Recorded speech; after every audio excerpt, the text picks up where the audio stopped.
right, so guys, I have some more bets that I want to talk about before we move on. So I'm going to have the guys here in the studio put some bets up for us, and we're just going to, just tell me if it's a pick or a pass for you. That's all I want to know. Is there money to be made here? We got to know it, guys. So we'll start off with the NBA playoffs and the Lakers-Rockets matchup. And let's look at player props in this game tonight. So, two bets here. First, Russell Westbrook over 22.5 points at a price of minus 117.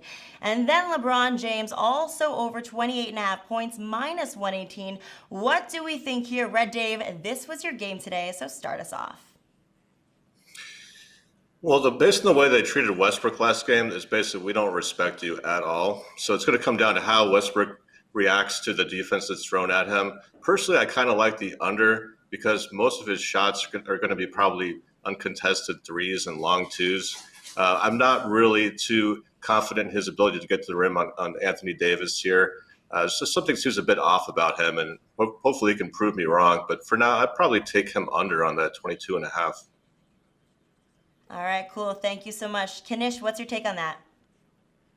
I'm going to swerve and go over. I mean, Dave said it in somewhat of, they're just basically giving him whatever he wants. He can get an open three whenever he wants. He can get an open, and you have to see some regression to the mean here. I know he's not a great shooter, but at some point, I think he's going to at least knock down a couple here. So I'll go with over. I think I'm getting a little bit of a discount here. He's still playing a decent minute load. Anytime Harden, they've staggered the lineup where he's the primary ball handler when he's out of the game. So it's not one that, I'm rushing to the window to hit, but I'll go over on 22.5. All right. Thank you, Joey. Sam, what are your thoughts here? I'm going to go actually to the LeBron point. I think you go under with the point guard, Rajon Rondo, playoff Rondo back in the fold. LeBron doesn't have to do as much. If Rondo can pull off what he was able to do in the last game, 10 and 9 in a limited amount of time, and he closed out the game being the real point guard on the floor, I don't think LeBron's going to be needed.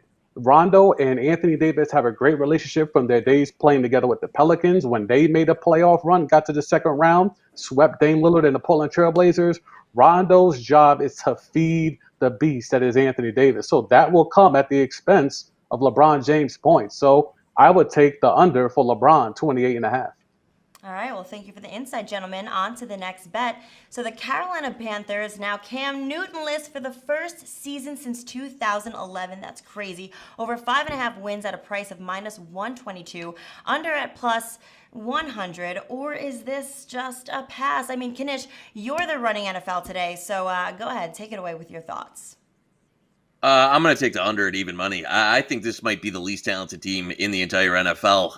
It's going to be quite a transition for them. Matt Rule, if you look at, and I know college NFL, if you look at his coaching career, the first year, a lot of his stops, it was not kind to get them going into trying to transition into be, a better team, working through the culture and that. I know they brought in Joe Brady, but it's very different when you're working with, basically, an NFL offense at the college level versus now going to, outside of McCaffrey, what's just not a very talented offensive team. And on the defense, they've had to rebuild. They've lost all of their old legendary starters year over year, Lee Star, Lotale. It's just a different team that's going to go through quite a struggle here. I know, in the NFL, you can usually win 3 or 4 games on the bump, but at plus 100, I'm leaning towards the under. All right, thank you. Red Dave, what are your thoughts here? I'm kind of leaning the same way. I just think this is kind of going to be a weird NFL season. A lot of things can go really wonky and sideways. And if the Panthers start out, let's say, like 1-7, are they really going to play their best guys all the time, or are they just going to try to rebuild? So in this particular year, I think I'd probably lean toward the under, if anything, yeah. All right, Sam? Yeah, this one's light work. I may not be Mr. NFL, but even I can realize that, the fact that the Carolina Panthers don't have much to offer on offense or defense or even special teams. Also, when you look at that division is super tough. When you have Matt Ryan, Tom Brady, and Drew Brees in the same division, that could be problems. So for me, having that NFC South and going through that gauntlet, yes, I'm sorry for Teddy B and, C-Mac got all that money. But all that money is not going to equal the wins this year. So I would stay away from that. Definitely smash the under. All right, well, you heard it here, folks, and let's round it out with some MLB talk. And of course, let's look at the divisional winners. So, we're going to take a look at the NL Central here. Who's going to walk out of the NL Central? Cubs at minus 250, Cardinals plus 225. I mean, what are you guys thinking? Sam, go ahead, take it away first, man. Well, I think with the Cubs, the way that they've been smashing the ball on offense and kind of, on the low, pitching very well. I think it's easy money. I mean, it's the reason why they're minus 250. But I think with this, you got to play chalk and go with the Cubs. I trust that offense more so than any other in this division. The Cardinals are always there. They're a hated rival. I don't think they have enough to sneak up and catch them on the back end as we head down here to the finish. So I'll keep it chalk, and I'll take the Cubs in that high-powered offense.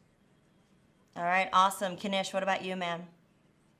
Listen, Sam might not have the greatest takes on the Cowboys, but he nailed it here in the NL division, baby, because my Cubbies are taking it home. We're on them preseason. I'm not going to turn on them now. What do you think? I'm going to fade them now that the way we've got off the bump here? If anything, don't get me wrong. I think there's a touch of value there on the Reds 20-1. It's probably too late. You might be better off with the expanded field, taking a World Series or a pennant flyer as opposed to the division. But yeah, I agree. I think the Cubbies here, you Darvish NL Cy Young leader, and our Cubbies are going to finish it off and hopefully get us to the World Series. Cool. Thank you, Kanish. All right, Red Dave, go ahead and tell us what you think. I hate to be the contrarian here, but I'd probably go with the St. Louis Cardinals here at plus 225. They're 9 games back. Well, not 9 games back, but they played 9 fewer games than the Cubs. They've got a really strong pitching rotation. Anything can happen, but for me in baseball, I generally almost always play dogs. So I'd take the Cardinals here. So wait a second. So no one wants those 300 to 1 odds on the Pirates? Come on, guys. You got to live a little. All right. No, thank you so much for that, gentlemen. Obviously, lots of good betting info on this episode.